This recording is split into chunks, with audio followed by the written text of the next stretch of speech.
23ஆம் தேதி டிசம்பர் செவ்வாய்க்கிழமை அன்னைக்கு வெள்ளக்கிணறு மதுரை அப்படிங்கிற இடத்துல நமக்கு இந்த கேஸ் ஃபைல் ஆச்சு. ஸோ நீங்க இப்ப போட்டோல பார்த்துட்டு இருக்கிற ஆள் வந்து சரக்கு அடிச்சுட்டு கையில அருவாள் எடுத்துக்கிட்டு பெரிய ஹீரோன்னு நினைச்சுக்கிட்டு கெட்ட கெட்ட வார்த்தைகள்ல பேசிக்கிட்டு அங்க ஒரு ஹீரோயிசம் பண்ணிட்டு இருந்தான்.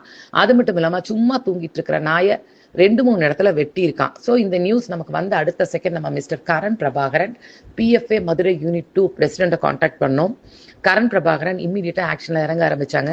இந்த ஆள் மேல FIR ஃபைல் பண்ணது மட்டும் இல்லாமல் வெட்டப்பட்ட நாயை இம்மிடியட்டா ட்ரீட்மெண்ட்டுக்கு எடுத்துட்டு போயிருக்காங்க.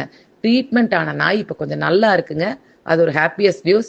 மேலும் இந்த ஆள் இருக்கான் இல்லையா, இந்த அருவாள் எடுத்துட்டு ஆட்டம் கட்டிட்டு இருந்தானே, இவன் வந்து ஜாமீன்ல வெளியில வர முடியாத அளவுக்கு நம்ம PFA லாயர்ஸ் அண்ட் நம்ம டீம் வந்து அங்க ஒர்க் பண்ணிட்டு இருக்காங்க. கண்டிப்பா இந்த ஆளுக்கு என்ன தண்டனை அதிகபட்சமா கிடைக்குமோ அதை நம்ம வாங்கி கொடுக்காம விட போறது இல்ல. ஸோ இந்த நியூஸ் கேட்ட உடனே அடுத்த செகண்ட் குயிக்கா ஆக்ஷன் எடுத்த mister Karan Prabhakar and team, அவங்களுக்கு tons and tons of thanks from PFA. Thank you so much mister Karan and team.